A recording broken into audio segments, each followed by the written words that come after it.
ஹாய்மா, welcome to சிசெட் shortcuts. இந்த செஷன்ஸ்ல நாம percentage அப்படின்ற டாபிக்ல இருந்து ஒரு கொஸ்டின்ஸ் பார்க்க போறோம்.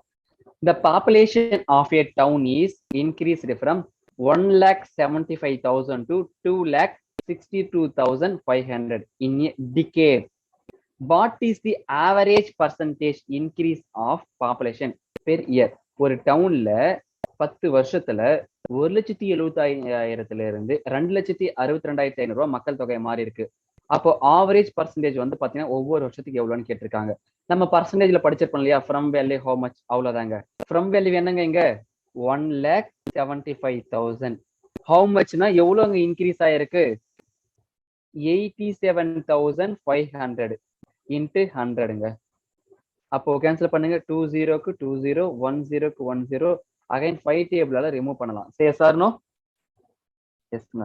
அப்ப ரிமூவ் பண்ணும்போது எனக்கு என்னங்க கிடைக்குது? 15 கிடைக்குது. அப்ப 15ன்றது தான் ஃபைனல் ஆன்சரா கேட்டீங்கன்னா கிடையாது. நமக்கு 10 இயருக்கு வந்து பாத்தீங்கன்னா 50% கிடைச்சிருக்கு. அப்ப 1 இயருக்கு எவ்வளவுங்க கிடைச்சிருக்கும்? 5% கிடைச்சிருக்கும். Because average. அப்ப ஆப்ஷன் ஏ தாங்க சரியான ஆன்சர். இந்த மாதிரி கொஸ்டின்ஸ் எல்லாம் ரொம்ப முக்கியங்க. ஈஸியா ட்விஸ்டட் பண்ணி கேட்கறாங்க யூபிஎஸ்சில, பாத்துக்கோங்கம்மா.